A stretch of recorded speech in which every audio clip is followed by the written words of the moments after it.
It started like any other Monday morning at the office, coffee machines humming, keyboards clacking, and coworkers gossiping about the weekend. Little did I know, I was about to play a starring role in an unintentional office tragedy.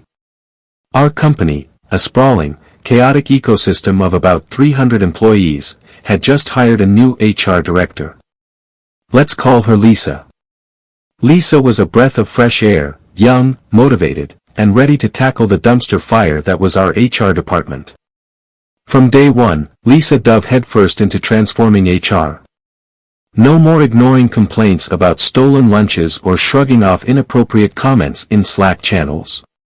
She was efficient, professional, and somehow managed to maintain a smile despite the chaos she inherited. Her piece de resistance was a mandatory online training program she spent months perfecting. This wasn't just another boring PowerPoint slapped together at the last minute. No, Lisa's training was art.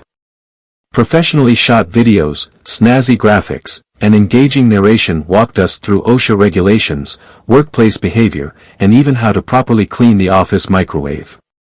It was a masterpiece, polished to perfection.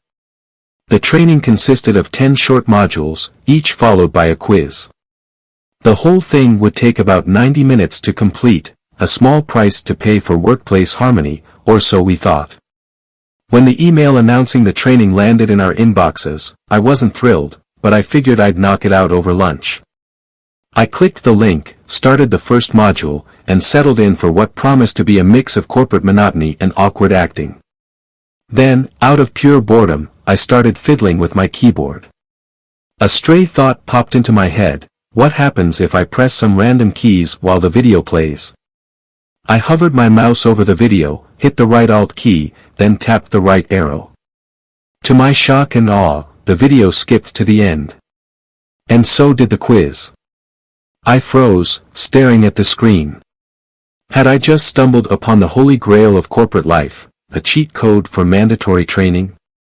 Curious, I repeated the process for the next module. It worked. By the third module, I wasn't even paying attention anymore. I was blazing through the program at the speed of light. In less than 3 minutes, I had completed the entire 90-minute training. It was glorious.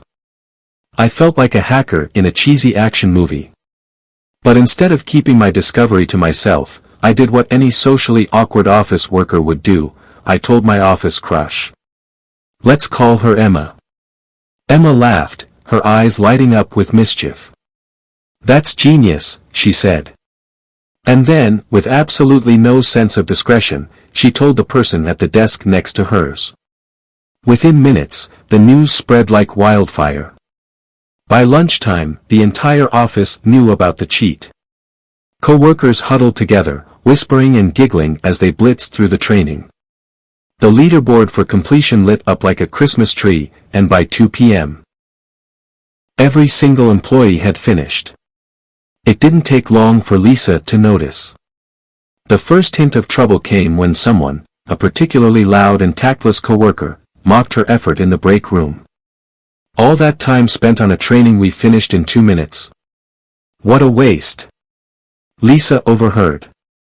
Her face turned red, her eyes welled up, and before anyone could intervene, she completely unraveled.